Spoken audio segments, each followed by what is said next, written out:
और इसको रिवाइज कर लेना दोबारा से। और आज हम पढ़ेंगे द बैटल ऑफ नदौन। ठीक है, तो हमने मुगल के रिलेशंस अभी तक पिछली वीडियो तक हमने कांगड़ा के साथ देखे। अब हम यहाँ पे देखेंगे और कहाँ कहाँ आपके रिलेशंस मुगल के कौन कौन सी डिस्ट्रिक्ट के साथ या कौन सी जगह के साथ जो थे वो थे। ठीक है, तो यहाँ पे सबसे पहले आता है आपका बैटल ऑफ नदौन। ठीक है, नदौन कहाँ है मैम? हाँ, तो ये नदौन जो है ये हमीरपुर में पड़ता है। तो यहाँ पे एक बैटल हुई थी मुगल और भीमचंद ऑफ बिलासपुर। बिलासपुर का जो पहले ओल्ड नेम था वो था आपका कहलूर। ठीक है, कहलूर जो था वो इनका ओल्ड नेम था। तो राजा भीमचंद ऑफ कहलूर और मुगल्स के बीच में लड़ाई हुई थी। और मुगल्स की तरफ से कौन लड़ रहे थे? अलिफ खान। ठीक है, अलिफ खान लड़ रहे थे मुगल की तरफ से।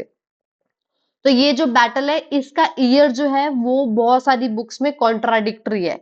कहीं पे कहीं कुछ लिख रखा है, कहीं पे कुछ लिख रखा है।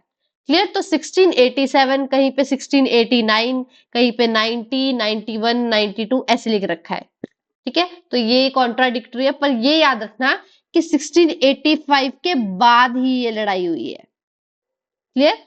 ये हम इसलिए पढ़ेंगे क्योंकि हम आगे जब सिखों का पढ़ेंगे तो वहां पे हम देखेंगे कि गुरु गोविंद सिंह जी की पहले भीमचंद से लड़ाई हुई थी एक व्हाइट एलिफेंट के पीछे। पर इस बैटल ऑफ नादौन में गुरु गोविंद सिंह जी ने इसी का भीमचंद का साथ दिया था। इसका मतलब पहले इन दोनों की खुद की आपस में नहीं बनती थी, लेकिन बाद में ये दोनों दोस्त बन गए। और जब मुगल्स ने यहाँ पे हमला किया तो मुगल्स के खिलाफ जो थे ये दोनों इकट्ठे हो गए, भीमचंद और गुरु गोविंद सिंह जी। क्लियर? तो इसीलिए ये याद रखना है कि बैटल ऑफ नदौन जो हुई है वो बाद में हुई है, हम पढ़ेंगे। उसको बोलते हैं बैटल ऑफ भंगाणी, जिसमें गुरु गोविंद सिंह जी और भीमचंद के बीच में लड़ाई हुई थी। क्लियर? तो वो बैटल पहले हुई है, ये बैटल बाद में हुई है। इसीलिए मैं बोल रही हूँ वो बैटल 1685 में हुई है और उसके बाद ही ये बैटल ऑफ नदौन हुई है। तो मतलब ये 1805 के बाद ही हुई है। क्लियर? कि लड़ाई किसमें हुई? भीमचंद में और मुगल्स में। और मुगल्स की तरफ से कौन लड़ रहे थे? अलिफ खान। ठीक है, और भीमचंद को सपोर्ट कौन कर रहे थे? आपके गुरु गोविंद सिंह जी। और यहाँ पे आपके मुगल्स को सपोर्ट कौन कर रहे थे? कांगड़ा के राजा कृपाल चंद और राजा दयाल ऑफ बिजरवाल। याद रखना। अब लड़ाई हुई क्यों? बैटल ऑफ नदौन हुई क्यों थी? बैटल ऑफ नदौन इसलिए हुई कि जो आपके बैटल ऑफ नदौन के टाइम पे एम्परर थे औरंगजेब। ठीक है, याद रखना। बैटल ऑफ नदौन के टाइम पे आपके एम्परर थे औरंगजेब। तो औरंगजेब आप एंशियंट हिस्ट्री में पढ़ोगे, जब भी पढ़ोगे, कि औरंगजेब ने ना अपना शासन बढ़ाने के लिए, अपना एरिया बढ़ाने के लिए एक्सपेंशन की थी। कहाँ? दक्कन में, साउथ में। ठीक है, साउथ में एक्सपैंड करना शुरू कर दिया था औरंगजेब ने। तो अब कोई एरिया को एक्सपैंड करना, कोई राजा अपने एरिया के अंदर और एक्सपेंशन शुरू करता है तो वो क्या करता है? अपने उनको जब सिपाहियों को सैलरी देनी पड़ती है ना। अब बहुत ज्यादा अमाउंट में आपके वो रखने पड़ेंगे, सैनिक रखने पड़ेंगे उनको, फिर दूर दूर जाने के लिए। अब पहले तो गाड़ियां होती नहीं थी, पहले घोड़ों पे बैठ के जाते थे तो बहुत सारे दिन लग जाते थे। तो इसकी वजह से जब वो दक्कन का कैंपेन कर रहे थे तो उनका जो तिजोरी, मतलब उनके पैसे जो थे ना वो खाली होने लगे। उनका जो पूरा वो एडमिनिस्ट्रेशन संभालने के लिए जितने भी पैसे थे वो कम होने लग गए, मतलब उनका एक्सचेकर खाली होने लग गया। क्लियर? तो जिसकी वजह से क्या हुआ? औरंगजेब ने डिमांड किया, औरंगजेब ने बोला अपने एक, अब उन्हीं के जो मतलब उनके आर्मी में या उनके पर्सनल्स में थे, अजीम खान था उनका नाम। तो इन्होंने अजीम खान का बोला, यार जो हमने क्या बोलते हैं हिल स्टेट्स को अपने अंडर किया था कभी, मतलब मेरे पूर्वजों ने या किसी ने भी हिल स्टेट्स के अंडर, हमने मुगल्स ने हिल स्टेट्स को अपने अंडर लिया था। तो हमने क्या थी, उन्होंने ट्रिब्यूट मांगनी शुरू की थी। आप पढ़ोगे, मैं पढ़ाऊंगी आपको कि जब भी किसी के ऊपर ये लोग अपना आप इन्वेजन करते थे तो वहां के राजा को वहां पे उस गद्दी पे वापस तो बिठा देते थे, लेकिन उनको बोलते थे तो आपको हमारे को कुछ पैसे देने पड़ेंगे। ठीक है, तो वो क्या, उसको क्या बोलते थे? ट्रिब्यूट बोलते थे। ट्रिब्यूट कुछ भी, या आपको इतने, जैसे 30,000 रुपए मांग लिए कि आपको हर महीने या हर साल हमारे को पैसे देने पड़ेंगे। तो क्या हो गया, थोड़े टाइम से ना औरंगजेब के आने पर जो हिल स्टेट्स के राजा थे वो ना ये दे नहीं रहे थे, डिफॉल्ट कर रहे थे। बहुत टाइम से हो गया था कि 3-3 4-4 साल से उन्होंने ट्रिब्यूट दी ही नहीं थी राजा को, औरंगजेब को। तो औरंगजेब ने बोला कि हम ऐसे तो पैसे किसी से मांग नहीं सकते, जा तू हिल स्टेट के लोगों से राजाओं को बोल कि अपने जो पेंडिंग पैसे है, ट्रिब्यूट ट्रिब्यूट के पैसे है, वो प्लीज डिपॉजिट कर दे। तो इन्होंने क्या किया, अजीम खान को ट्रिब्यूट कलेक्ट करने भेजा। इतना समझ आया? ठीक है। तो अजीम खान को तो पूरी हिल स्टेट्स का भेजा, लेकिन अजीम खान ने आगे डिप्लॉय किया मियान खान को। अजीम खान ने ये ड्यूटी किसको दी? मियान खान को। ठीक है, अजीम ने ये ड्यूटी मियान खान को दी हिल स्टेट्स की। लेकिन मियान खान ने अलग अलग हिल स्टेट्स को में अलग अलग बंदों को भेजा। तो जो कांगड़ा में बंदे को भेजा वो था अलीफ खान, अलीफ अली खान। क्लियर? हाँ, तो ये अलीफ अली खान को कांगड़ा से ट्रिब्यूट कलेक्ट करने के लिए भेजा। अब अलीफ खान जी आ गए कांगड़ा। ठीक है, कांगड़ा में आए तो ये गए, कृपाल चंद राजा था वहां पे। कांगड़ा का राजा कौन था उस टाइम पे? कृपाल चंद। तो ये इन्होंने बोला कि सर हमको आपकी जो पेंडिंग ट्रिब्यूटरी है, ट्रिब्यूट है जो, वो आप हमको वापस करो। हम मेरे को पूरी पेंडिंग ट्रिब्यूट चाहिए, हमारे एम्परर को पैसे की जरूरत है। क्लियर? ऐसे तो नहीं बोला गया कि पैसे की जरूरत है, नहीं तो देने नहीं थे, कि मतलब पैसे हमको ये ऑर्डर मिला है कि आप प्लीज अपनी ट्रिब्यूट जमा कीजिए। तो कृपाल चंद क्या बोलते हैं, कहीं कहीं नाम जगह पे ना इसका नाम भीमचंद भी लिखा हुआ है, कृपाल चंद या भीमचंद, तो ये याद रखना। तो कृपाल चंद बोलते हैं कि सर आप हमारे से पैसे लेने से पहले आप जाके भीमचंद से मांगिए। तो बोलता है क्यों मांगे? तो ये कहता है कि भीमचंद जो है वो हिल स्टेट्स का सबसे पावरफुल किंग है। अगर उसने पैसे दे दिए तो आपको कहीं और जाने की जरूरत, मतलब ज्यादा रिक्वेस्ट करने की जरूरत नहीं पड़ेगी। बाकी के जो राजा है वो अपने आप ही ऑटोमेटिकली पैसे दे देंगे आपके एक ही बारी कहने पे, क्योंकि जब पावरफुल किंग से ही पैसे ले लिए जाएंगे तो बाकी तो ये सोचेंगे कि अगर वही पावरफुल ही नहीं डरा तो फिर हम तो पावरफुल ही डर डर गया तो हम तो आराम से पैसे ले सकते हैं उनसे। तो कृपाल चंद ने ऐसे बोला तो अलीफ अली क्या कर गए, चले गए आपके भीमचंद के पास। और फिर भीमचंद ने क्या कर दिया, मना, कि मैं नहीं दूंगा। तो अब अलीफ अली ने क्या कर दिया, इनके साथ लड़ाई छेड़ दी। और उस लड़ाई में ये जो कांगड़ा के राजा थे वो आपके मुगलों के साथ ही हो गए। ठीक है। तो मतलब ये ना स्टोरी ऐसी है कि कांगड़ा की ना ही कभी नूरपुर के साथ बनी, ना ही कभी कहलूर के साथ बनी। तो जहां पे भी नूरपुर और कहलूर पे या कुछ मुगलों का कब्जा होता था, मुगल इन्वेड करने होते थे, तो कभी कांगड़ा मुगलों की साइड हो जाता, जैसे हमने देखा था ना सूरजमाल, कांगड़ा को इन्वेड करने के जब मुगल गए तो सूरजमाल नूरपुर का उनकी साइड हो गया, मुगलों की साइड। अब यहाँ पे क्या हुआ, जब बिलासपुर को इन्वेड करने गए तो जो कांगड़ा के राजा थे वो इनकी साइड हो गए। क्लियर? तो ये क्या थे, कुछ राजा ऐसे थे जो मतलब अपने प्रजा बचाने के लिए या अपने सेल्फिश मोटिव के लिए मुगलों के अंडर चले गए थे। तो ये लड़ाई इसीलिए हुई कि अलीफ खान ने मांगे पैसे और भीमचंद ने कर दिया मना। ठीक है, तो इससे होगी बैटल ऑफ नदौन शुरू। और गुरु गोविंद सिंह भी इसके बहुत अगेंस्ट थे कि हम मुगलों को ट्रिब्यूट नहीं देंगे। तो इसीलिए गुरु गोविंद सिंह जी ने ज्वाइन कर लिया हमारे भीमचंद को। और जीते कौन? यही भीमचंद ऑफ कहलूर और गुरु गोविंद सिंह जी। इसके बाद गुरु गोविंद सिंह जी थोड़े टाइम तक आपका हिमाचल में रहे और उन्होंने यहाँ पे गुरुद्वारा, मतलब जहाँ पे ये रहे गुरु गोविंद सिंह या कोई भी जो आपके मेन गुरु थे ना, जैसे फर्स्ट और लास्ट गुरु, ये जहाँ पे भी हिमाचल में रहे थे वहां वहां पे ना गुरुद्वारे हैं।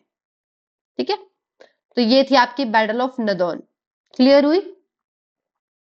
ईयर जो है वो याद रखना, 1685 के बाद 91, मतलब 1685 के बाद 90 तक कहीं पे भी बीच में बोल रखा है, या 87, 89, 90, 91 तक बोल रखा है कि इसके बीच में ये बैटल हो रखी है। किसी को पता ही नहीं है कि किस टाइम पे हुई है।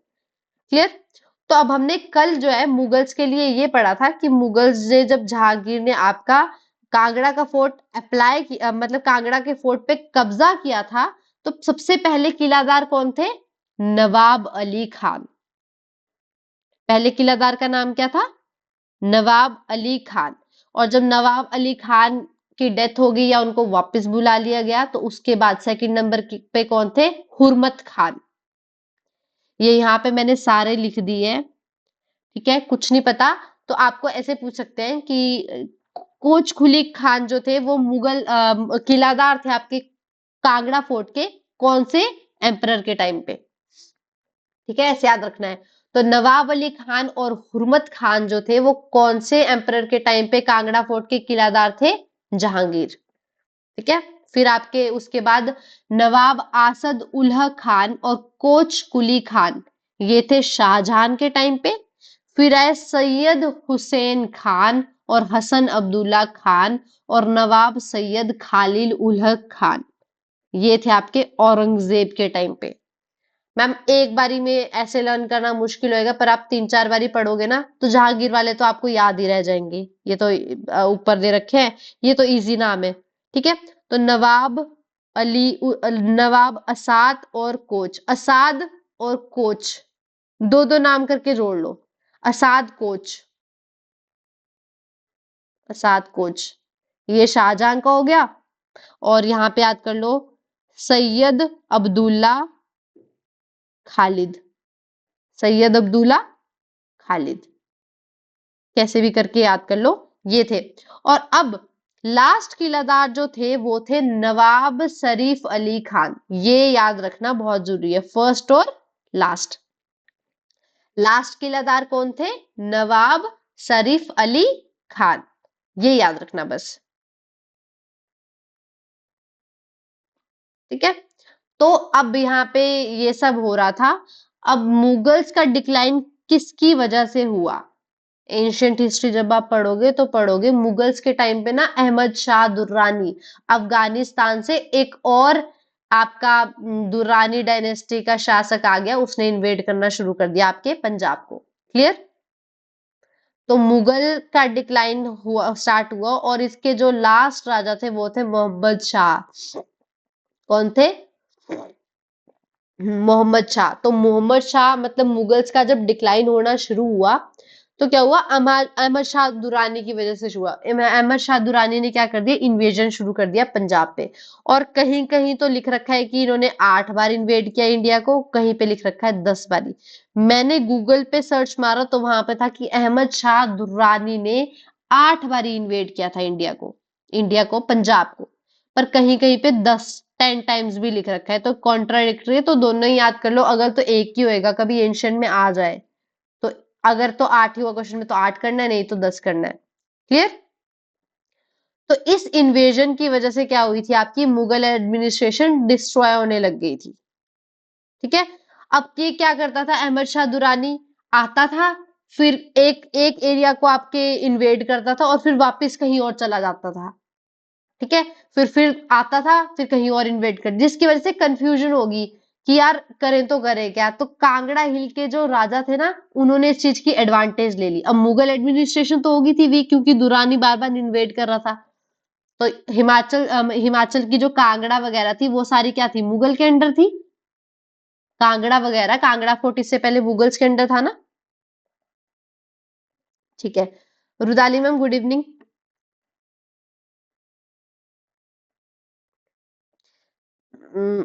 ठीक है, तो ये एक बारी कंप्लीट करा देती हूँ, फिर से रिवाइज कर लेंगे। ठीक है, तो ये जो है ना, इस टाइम पे क्या हुआ? घमंड चंद एक राजा थे। क्लियर? हाँ जी मैम। नहीं मैम, मैं अभी रिवीजन ही करा रही थी। ये अभी नदौन, बैटल ऑफ नदौन ही पड़ी है, 5 ही मिनट हुए हम, उससे पहले हम सिर्फ रिवीजन कर रहे थे। हाँ, ये बैटल ऑफ नदौन मैं अभी दोबारा रिपीट करवा दूंगी। अभी आप यहां से समझ लो कि जब मुगल का डिक्लाइन हुआ तो उस टाइम पे मुगल के डिक्लाइन की जो वजह थी वो थी अहमद शाह दुर्रानी। अहमद शाह दुर्रानी जो थे वो अफगानिस्तान से आपके पंजाब को इन्वेड कर रहे थे। तो मुगल्स क्या थे? मुगल्स की एडमिनिस्ट्रेशन होने लगी डिक्लाइन। और अहमद शाह दुरानी कभी जा रहे थे, आ रहे थे, इन्वेड करते थे, चले जाते थे, इन्वेड करते थे, चले जाते थे, जिसकी वजह से हिल स्टेट्स के राजाओं को मिल गया मौका अपनी हिल स्टेट छुड़वाने का। क्योंकि उनको पता था कि मुगल जो है इन्हीं के साथ लगा पड़ा है दुरानियों से पीछा छुड़वाने के लिए। ठीक है, तो यहाँ पे क्या हुआ? एक राजा थे घमंड चंद। घमंड चंद ने इसी चीज की एडवांटेज ली कि मुगल जो है एडमिनिस्ट्रेशन वीक हो रहा है, दुर्रानी बार बार इधर उधर चीजें करी जा रहा है, तो उन्होंने सारी जो भी टेरिटरीज मुगल्स ने ली हुई थी उनको ले लिया वापस। क्लियर? हाँ, तो घमंड चंद ऐसे राजा थे जिन्होंने दुर्रानी की इन्वेजन का फायदा उठाया और कांगड़ा हिल्स की जितनी भी टेरिटरी मुगल्स के अंडर थी उनको ले लिया वापस। क्लियर? ठीक है, तो with exception of Kangra fort under last Mughal nawab Saif Ali Khan, सारी जगह इन्होंने वापस छुड़वा ली, एक ही बची थी, वो थी कांगड़ा फोर्ट। कांगड़ा फोर्ट को ये वापस नहीं ले पाए मुगल से, लेकिन इन्होंने बाकी सब का सब छुड़ा लिया, क्योंकि कांगड़ा फोर्ट किसके अंडर था? सैफ अली खान। लास्ट पढ़ा ना हमने, सैफ अली खान। ठीक है, ठीक है। अब दुरानी खुद तो चले गए, उनको लगा कि मुगल्स के तो अगेंस्ट ही है, हिल्स वाले है ना, अब मुगल जो है यहाँ पे आके बार बार इन्वेजन करेंगे तो हिल्स के जो लोग होंगे वो मुगल्स के अगेंस्ट होंगे। तो इन्होंने क्या किया, घमंड चंद को अपॉइंट कर दिया निजाम ऑफ जलंधर दुआब, पंजाब को इन्वेड किया और बाप खुद चले गए वापस, और हिल्स के जो घमंड चंद थे उन्हीं को जलंधर दुआब का नवाब बना दिया। तो कांगड़ा के घमंड चंद एक ऐसे राजा थे जिनको बाहर से आके अफगान ने इन्वेजन करने के बाद पंजाब का निजाम बना दिया जलंधर दुआब का 1759 में। क्लियर? याद रखना, ये बहुत ज्यादा इंपॉर्टेंट है। घमंड चंद ऐसे याद कर लो कि घमंड चंद मतलब दुर्रानी के इन्वेजन के बाद एक कांगड़ा का राजा था, उसको बहुत घमंड हो गया क्योंकि उसको पंजाब दे दिया था उसने, दुर्रानी ने, तो घमंड, मैंने ऐसे याद किया था घमंड चंद। ठीक है, तो कुल्लू वॉज ऑल्सो इन्वेडेड। अब इसी टाइम पे दुर्रानी ने ना जाते जाते कुल्लू को भी इन्वेड किया था। कुल्लू कोई इन्वेजन कैसे पता चलती है, बोलते हैं कि कुल्लू में एक टेम्पल है बजौरा टेम्पल। ठीक है, कुल्लू में एक टेम्पल है बजौरा टेम्पल, उसकी जो उसके अंदर जो इमेजेस थी ना, मूर्तियां थी, इन्होंने उनको तहस नहस कर दिया था जो भी इनके साथ आर्मी वाले आए थे। ठीक है, तो बोलते हैं कि कुल्लू को इस टाइम पे ही इन्वेड किया गया था जब बजौरा टेम्पल्स की इमेजेस म्यूटिलेट की गई थी। तो वो किस 18th सेंचुरी के आसपास हुआ था, मतलब 17th सेंचुरी के आसपास की बात है। 18th century 1759 AD. आपको पता है ना, जैसे 759 एडी है तो इसको हम 18th सेंचुरी में काउंट करते हैं। लेट 18th सेंचुरी बोलेंगे, 50 के बाद लेट शुरू हो जाता है। ठीक है, तो ये तो था यहां तक आपके मुगल्स का रिलेशन कांगड़ा के साथ, और हमने अभी मुगल्स का थोड़ा सा कहलूर के साथ भी पढ़ लिया था। ठीक है, तो अब मैं रिपीट करा देती हूँ ऊपर से। नदौन वाला, मैम आप शिवाती मैम आप बताओगे, मैम का रिवाइज हो जाएगा। जो नदौन की लड़ाई थी वो किस किस के बीच हुई थी?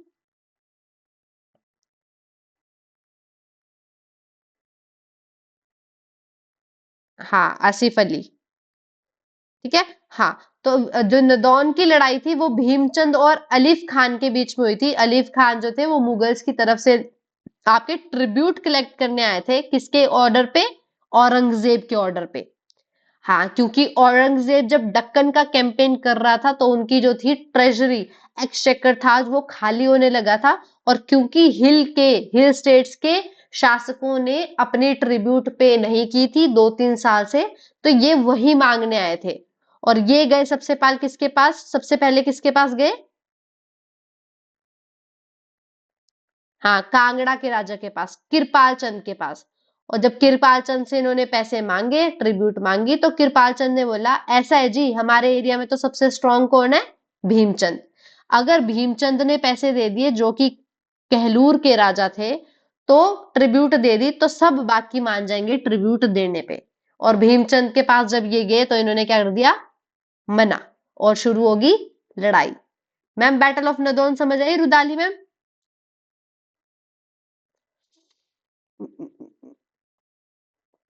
अच्छा ठीक है, ओके। बैटल ऑफ नदौन थी वो हुई थी आपकी 1687, इसकी डेट जो है कॉन्ट्राडिक्टरी है। ठीक है, कहीं पे 1687, 89, 90, 91, 92 ऐसे लिख रखा है। बस इतना ध्यान रखना कि ये 1685 के बाद हुई है। वो मैं बताती हूँ अभी मैं क्यों बोल रही हूँ, पर इसको याद रखना 1685 के बाद ही ये लड़ाई हुई है। तो जो बैटल ऑफ नदौन है वो आपकी भीमचंद ऑफ कहलूर और मुगल्स की तरफ से अलिफ खान के बीच में हुई थी। हुई क्यों? औरंगजेब जो उस टाइम पे एम्परर थे, उन्होंने क्या किया, अलिफ खान को ट्रिब्यूट कलेक्ट करने भेजा हिल स्टेट से। ट्रिब्यूट होती है जब भी आपके मुगल एम्परर किसी भी एरिया को अपने अंडर लेते थे तो उनको वो टेरिटरी तो वापस कर देते थे, लेकिन उनको बोलते थे कि आपको पैसे देने पड़ेंगे, ट्रिब्यूट देनी पड़ेगी।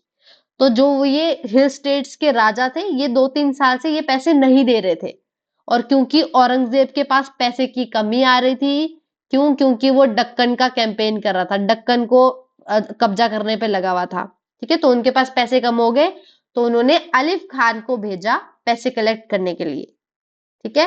तो जब अलिफ खान को पैसे कलेक्ट करने के लिए भेजा, तो अलिफ खान गए कांगड़ा के राजा कृपाल चंद के पास।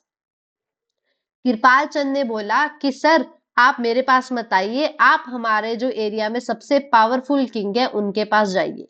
मतलब कहलूर के राजा भीमचंद उस टाइम पे सबसे पावरफुल होते थे।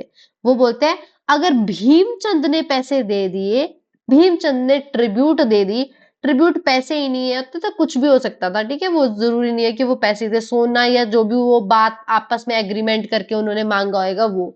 तो वो बोलता है अगर भीमचंद ने पैसे दे दिए तो बाकी सब आराम से मान जाएंगे, और भीमचंद क्या कर देता है, मना। जिसकी वजह से आपके अलिफ खान जो है लड़ाई छेड़ देते हैं भीमचंद पे, और भीमचंद का साथ जो है इस लड़ाई में कौन देते हैं, आपके गुरु गोविंद सिंह जी।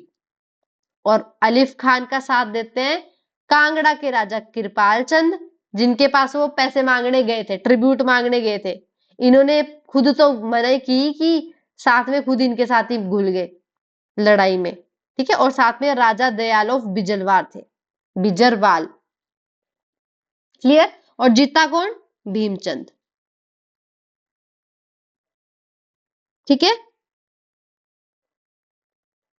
और इसके बाद हमने पढ़ा था मैम कि मुगल, जो हमने पढ़ा था कल कि जहांगीर ने जो थी वो आपके कांगड़ा फोर्ट को इन्वेड करने के बाद यहाँ पे किलादार अपॉइंट कर दिया था।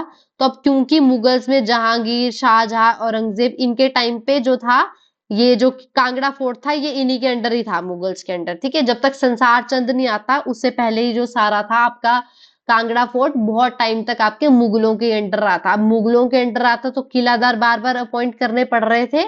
तो कांगड़ा जहांगीर के टाइम पे किलादार कौन कौन थे, नवाब अली खान और हुरमत खान। पहले किलादार थे वो थे नवाब अली खान। शाहजहां के टाइम पे नवाब आसद उलह खान और कोच कुली खान, ये हमने याद किया से आसद कोच, आसद कोच, ये थे शाहजहां के टाइम पे। और औरंगजेब के टाइम पे थे सैयद हुसैन खान, हसन अब्दुल्ला खान और नवाब सैयद खालिल उलह खान, ठीक है। सैयद अब्दुल्ला, खलील, ऐसे याद कर लो तीनों, जैसे मर्जी कर लो इनको याद। बस यहाँ पे याद करने वाला यही है कि फर्स्ट थे नवाब अली खान और लास्ट किलादार कौन थे, नवाब सैफ अली खान। सैफ या सैरिफ, कई जगह सैफ लिखा है, कई जगह सैरिफ लिखा हुआ है। तो सैफ अली खान ये 1740 में थे, मतलब लास्ट जो आपका मुगल किलादार था वो 1740 एडी में थे। मतलब इसके बाद से आपका जो है कांगड़ा फोर्ट फिर से कटोच रूलर्स के पास आ गया था। मतलब इसका संसार चंद ने जो थी फिर से इनसे लड़के कब्जे से ये चीज वापस ले ली थी। हम पढ़ेंगे आगे, रणजीत सिंह का भी आता है इसमें, ठीक है। तो अभी यही करने का है कि लास्ट जो आपके किलादार थे वो थे नवाब सैफ अली खान। इसके बाद हमने यही पढ़ लिया कि मुगल का इसके बाद डिक्लाइन होना शुरू हो गया। तो मुगल का डिक्लाइन किसकी वजह से हुआ, अहमद शाह दुर्रानी ने इन्वेजन करना शुरू कर दिया था पंजाब को, और इसी की वजह से मुगल एडमिनिस्ट्रेशन होगी वीक, और इसी का फायदा उठाया हमारे कांगड़ा के राजा घमंड चंद ने, ठीक है। घमंड चंद ने फायदा उठाया और उन्होंने जितनी भी टेरिटरीज आपकी मुगल्स ने ली हुई थी उनको छुड़वा लिया, सिवाय किसके, कांगड़ा फोर्ट के। कांगड़ा फोर्ट जो था वो अभी भी लास्ट नवाब किलादार जो था सैफ अली खान के अंडर ही था।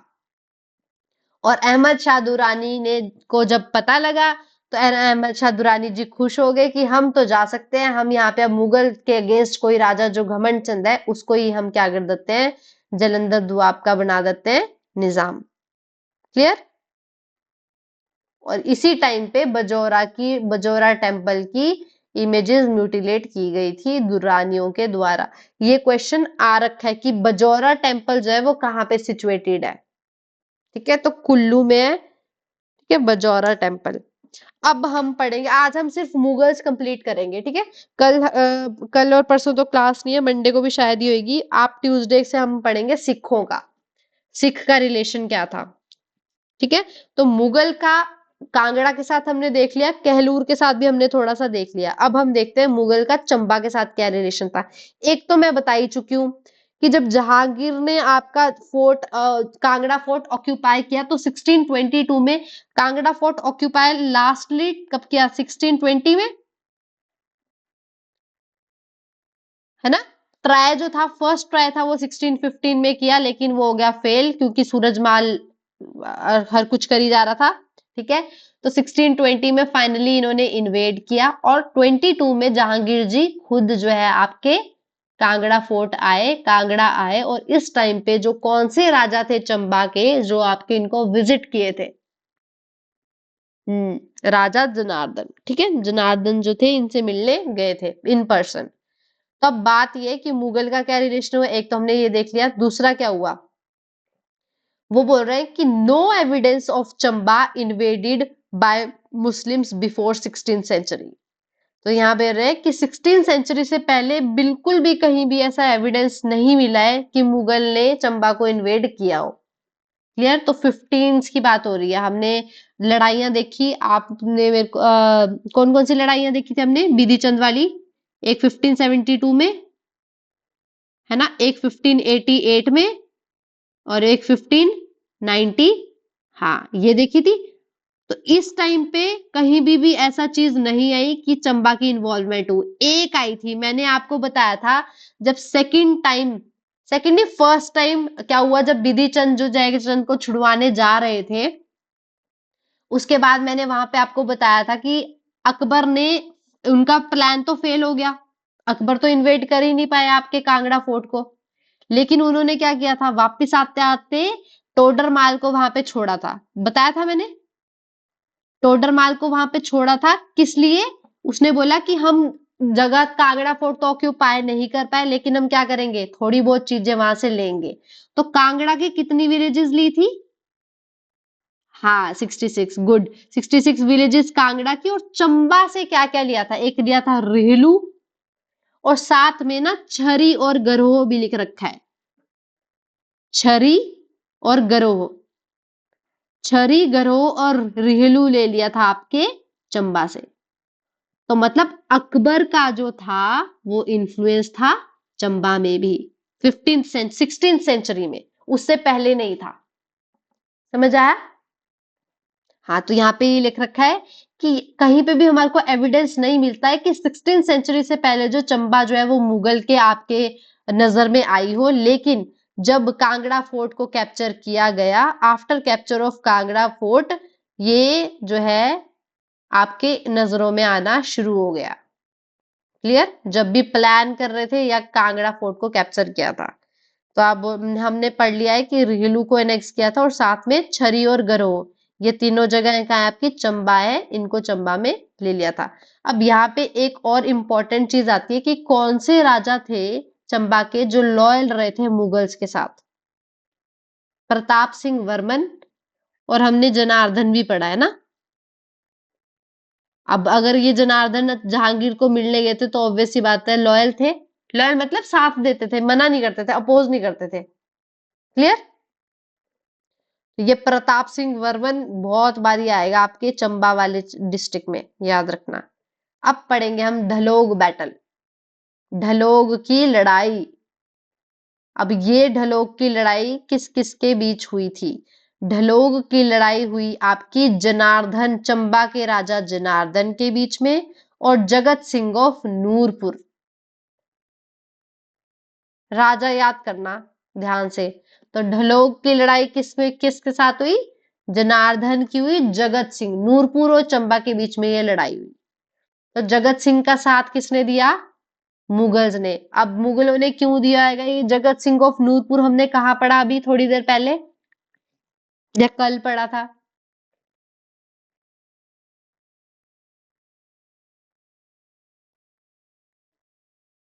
हाँ हाँ, नूरपुर तो था, जगत सिंह कहाँ पढ़ा हमने अभी? पिछली 2 क्लासेस में जगत सिंह का नाम बताया मैंने अभी।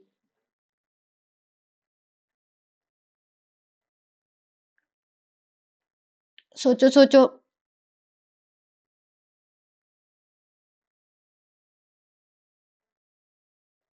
जगत प्रकाश नहीं, जगत सिंह। ये भी हिमाचल में बहुत वो है। कहीं पे चंद, मतलब एक ही राजा है, वो कहीं पे सेन है, कहीं पे चंद है। सेम सेम नाम है, पर अलग अलग डिस्ट्रिक्ट्स और अलग अलग जगहों के राजा है। जगत सिंह हमने पढ़ा था जब जहांगीर ने सूरजमाल को पहचाना कि जी ये तो हमारे अगेंस्ट जा रहा है, और सूरजमाल ने रिवॉल्ट किया था। तो उस टाइम पे राय रयान सुंदर दास के साथ एंड में किसको भेजा था? जगत सिंह ऑफ नूरपुर को। समझ आया? कल नहीं बताया था? अच्छा अच्छा। तो एंड में जो था, शिवाती मैम को तो पता था। अभी तो बताया मैंने, रिपीट किया था।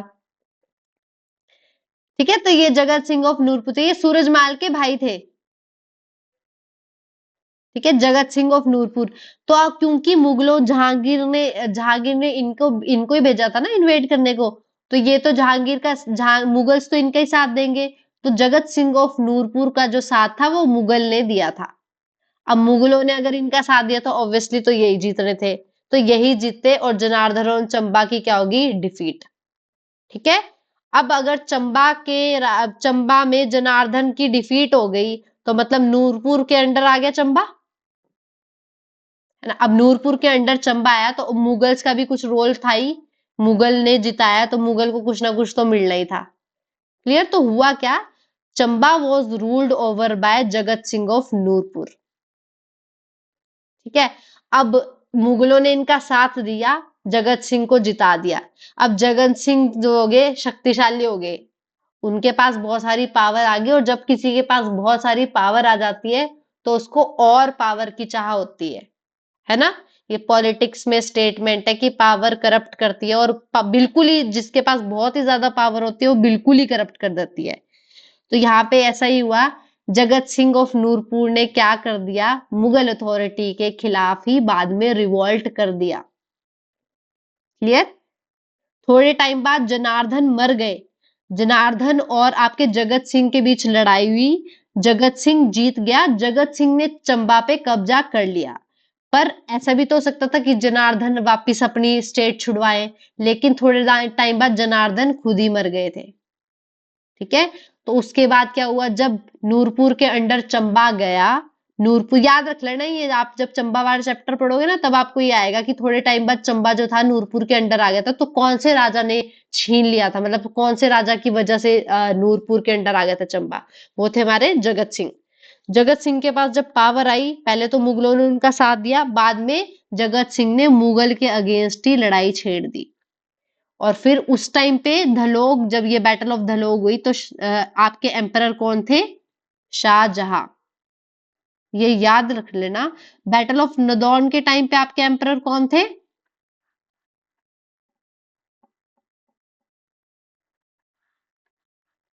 हाँ, जहांगीर। हाँ, औरंगजेब। बैटल ऑफ नदौन के टाइम औरंगजेब थे, और ढलोक बैटल के टाइम पे आपके कौन है? ठीक है। हाँ, तो शाहजहां ने क्या किया? फोर्स भेजी किसके अंडर? मुराद बख्श। लिख भी लो यहाँ पे कि ये बैटल कब हुई थी? 1641 में। अब ये देखो, ध्यान से देखो, ढलोक बैटल हुई 1641 में। शाहजहां का बेटा था जहांगीर की जहांगीर का बेटा था शाहजहां?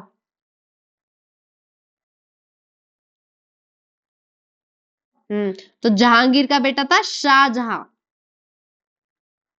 और शाहजहां का बेटा था औरंगजेब।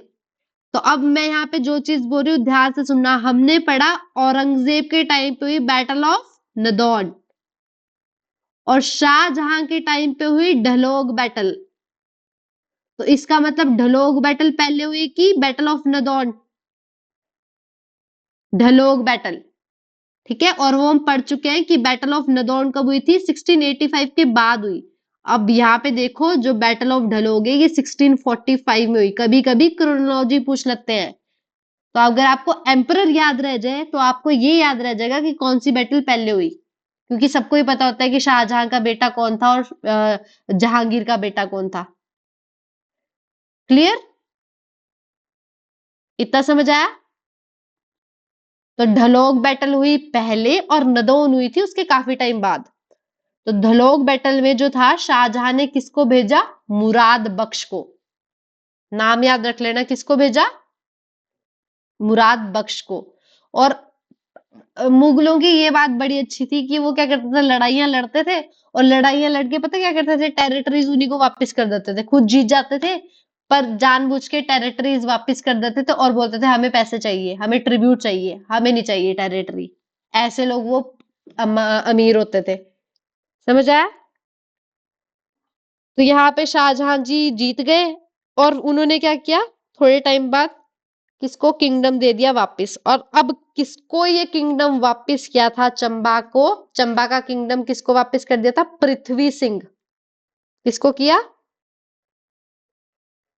पृथ्वी सिंह को किंगडम वापस किया। और उनको जो थी वो जागीर ऑफ जसवान भी दे दी थी। हम पढ़े, जब हम चंबा पढ़ेंगे ना तब पढ़ेंगे, अभी थोड़ा बस ओवरऑल सा देख लो कि मुगल का चंबा के साथ रिलेशन क्या क्या था। ढलोग होगी बैटल, ढलोग बैटल होगी। यहां तक समझ आ गया? ठीक है। छतर सिंह, अब यहाँ पे एक और चीज हुई कि छतर सिंह, चंबा के कोई राजा थे छतर सिंह, सारे जो थे आपके ट्रिब्यूट्स देते थे, लेकिन छतर सिंह जो थे चंबा के ऐसे राजा थे जिन्होंने जो थे ऑर्डर्स मानने मना कर दिए। अब ये चीज आपको पता होगी, आपको एंशंट में पढ़ा होगा आपने पहले भी, कि एंशंट हिस्ट्री में मुगलों ने ना ऑर्डर दिए थे हिंदू टेम्पल को खत्म करने, मतलब गिरा के वहां पे अपने मॉस्क बनाने के, है ना। तो कौन से ऐसे राजा थे जिन्होंने ये ऑर्डर मना कर दिया कि नहीं मैं तो नहीं करता? छतर सिंह। हाँ, हाँ, छतर सिंह जो राजा थे, इन्होंने मना कर दिया कि मैं तो डिमोलिशन करूंगा ही नहीं, और इन्होंने कर दी लड़ाई। और इसी के लिए जो थे आपके औरंगजेब, मतलब उस टाइम पे जो भी एम्परर थे, उन्होंने किसको भेजा? मिर्जा उबैद बेद, उबेग बेद को भेजा। और बात ये है कि ये जो मिर्जा उबेग बेद थे ना, इनको इन्होंने डिफीट कर दिया था। मतलब कहने का ये हिंदू टेम्पल जो थे उनको डिमोलिशन नहीं हुई थी, क्योंकि छतर सिंह क्या कर गए? जीत गए थे। क्लियर? तो चंबा में हमने किस किस राजाओं के नाम पढ़े? एक बार ही रिपीट करो।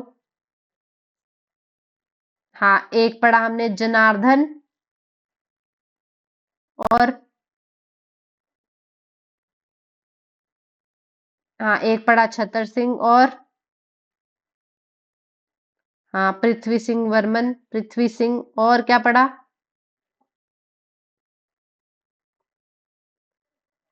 ढलोग बैटल तो जनार्दन के बीच में हुई थी, है ना। और जनार्दन पढ़ा हमने, प्रताप सिंह वर्मन भी पढ़ा है देखो। अच्छा, थोड़ी जोर के बोलते ना तो ज्यादा सुनता।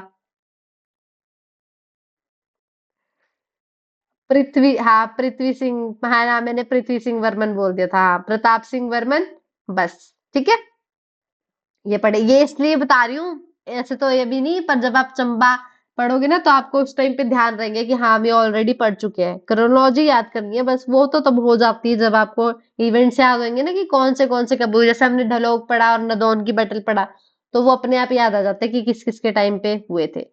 अब है सिख का, हाँ ये वाला पढ़ लेते हैं हम, भगयानी वाला ना, क्योंकि ये उसके साथ मिक्स हो रहा है, नदौन के साथ, बैटल ऑफ नदौन। बाकी हम कल करेंगे, कल नहीं सॉरी, जब भी अगली क्लास होएगी।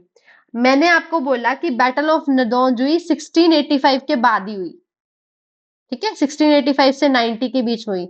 मैंने ये क्यों बोला, और वहां पे हमने ये भी पढ़ा कि जो बैटल ऑफ नदौन थे उसमें जो थे भीम, आपके जो भीमचंद थे उनका साथ किसने दिया था? गुरु गोविंद सिंह ने। अब बात यह है कि यहाँ पे कंफ्यूज होते हैं कि अरे एक लड़ाई में तो गुरु गोविंद सिंह भीमचंद के अगेंस्ट लड़े थे, तो फिर वो साथ कैसे हो गए? तो जब गुरु गोविंद सिंह जी ने आपके भीमचंद का साथ दिया था, उससे पहले जो थी इनकी आपस में दोनों की लड़ाई हुई थी। तो वो जो लड़ाई हुई थी वो थी बैटल ऑफ भंगाणी। ठीक है, ये भंगाणी जो है ये सिरमौर में है, ये भंगाणी माता का मंदिर भी है सिरमौर में। ठीक है, तो यहाँ पे हुआ क्या था ये याद रखना कि बैटल ऑफ भंगाणी जो थी वो किससे पहले थी? आपकी नदौन से। अब देखो, 3 बैटल्स पढ़ी हमने। तो सबसे पहले हुई ढलोग बैटल 1640s में। ठीक है, फिर हुई आपकी भंगाणी बैटल, और फिर उसके बाद होगी नदौन बैटल। क्लियर? अब हुआ क्या था, भंगाणी बैटल हुई क्यों थी? गुरु गोविंद सिंह जो थे, गुरु गोविंद सिंह जो जी तो थे, उनको ना किसी ने आपके किसी ने तो क्या, यहाँ पे आसाम के कोई राजा थे रतन राय, इन्होंने क्या किया था, एक व्हाइट कलर का एलिफेंट गिफ्ट किया था। क्या व्हाइट कलर का हाथी इनको गिफ्ट किया था किसी रतन राय ने आसाम के। तो वो पता चल गया आपके भीमचंद ऑफ कहलूर को। तो जो भीमचंद ऑफ कहलूर थे उनको वो पता चला, तो उन्होंने क्या किया, गुरु गोविंद सिंह जी से ये मांग लिया कि मेरे को दे दो। तो गुरु गोविंद सिंह जी ने पहले मना कर दिया। ठीक है, फिर दूसरी बार क्या हुआ, इनके बेटे की शादी थी। ठीक है, इनके बेटे की शादी थी, इन्होंने सोचा कि थोड़ा शो ऑफ कर लेते हैं। तो इन्होंने क्या किया, फिर बोला गुरु गोविंद सिंह जी को कि प्लीज हमारे को अपना व्हाइट एलिफेंट दे दो। तो गुरु गोविंद सिंह जी ने फिर मना कर दिया। फिर इन किसी की वजह से इनकी लड़ाई हुई। मतलब इनकी लड़ाई किसकी वजह से हुई थी? एक सिर्फ व्हाइट एलिफेंट की वजह से हुई। तो ये जो लड़ाई हुई थी ये सिरमौर की जगह भंगाणी वहां हुई थी। तो इसीलिए यहाँ पे आज के टाइम में गुरुद्वारा भी है और मंदिर भी है, भंगाणी देवी का मंदिर। और ये बैटल किसने जीती थी? गुरु गोविंद सिंह जी ने। But again become friends in battle of Nadaun. पहले तो ये दोनों दुश्मन थे, तो इन्होंने सोचा यार हम एक हाथी के पीछे क्यों लड़े, मतलब गुरु गोविंद सिंह जी ने सोचा होगा। तो बाद में ये दोनों क्या बन गए, दोस्त बन गए। और थोड़े टाइम बाद आपके जो सिख थे वो बिल्कुल अगेंस्ट थे कि मुगल को ट्रिब्यूट देनी ही नहीं है। तो इसीलिए गुरु गोविंद सिंह जी ने भीमचंद को ज्वाइन कर लिया नदौन की लड़ाई में। क्लियर? और यहाँ पे एक और पॉइंट है कि आपका जो गुरु गोविंद सिंह जी है वो बहुत सारे आपके जो है स्टेट्स में गए थे। तो डिस्ट्रिक्ट जो थी मंडी में भी वो गए थे, किसके टाइम पे? सिद्धसेन। अब मंडी में डिस्ट्रिक्ट में दोबारा पढ़ेंगे, पर अगर अब यहाँ पे पढ़ लो तो बढ़िया है, बाद में रिवीजन हो जाएगी। तो सिद्धसेन के टाइम पे मंडी गए आपके गुरु गोविंद सिंह जी। और गुरु गोविंद सिंह जी ने, ये सबसे इंपॉर्टेंट है और काफी लोगों को ना ये पता ही नहीं होता, आनंदपुर साहिब अगर आपने सुना होगा, आनंदपुर साहिब। ठीक है, आनंदपुर साहिब जो है ये ना पहले कहलूर का पार्ट था। मतलब कहलूर का ये पार्ट था। कहलूर के राजा ने ये जमीन दी थी आपकी गुरु गोविंद सिंह जी को। ठीक है, तो गुरु गोविंद सिंह जी ने इसी जमीन पे आपका आनंदपुर साहिब का गुरुद्वारा बनाया। और यहीं पे आपका खालसा शुरू हुआ था। खालसा पंथ जो आपके सिखों का है वो 13 अप्रैल 1699 एडी को बिलासपुर की जमीन जो कि गुरु गोविंद सिंह जी को आपके राजा ने दी थी, कहलूर के राजा, आनंदपुर साहिब, वहां पे खालसा शुरू हुआ है। क्लियर? हाँ, अब हम ये कल इशारे पढ़ेंगे लाइन में, कौन कौन से सिख, कौन से गुरु का क्या क्या लिंक था आपके हिमाचल में। ठीक है, तो ये थी क्लास। जब भी होगी अगली क्लास ये आपने सारा रिवाइज कर लेना है, और स्टोरी स्टोरी के जैसे ही रखना। जितना टाइम तक आप स्टोरी के थ्रू याद रखोगे उतना याद रहेगा, वरना फैक्चुअल तो नहीं होता याद। मैं भी 2-3 साल पहले तक ना फैक्चुअली लर्न करती थी। मजाल है अगर 3 3 महीने बाद याद रह जाए। 3 महीने पढ़ोगे नहीं ना हिमाचल भूल जाओगे। बट अगर आपने स्टोरी पढ़ ली तब आपको रट जाएगा कि कौन सा टाइम पे कौन सी चीज हुई थी। क्लियर? स्टोरी के थ्रू समझ आ रहा है आप लोगों को? पक्का? ठीक है जी, फिर करो रिवाइज।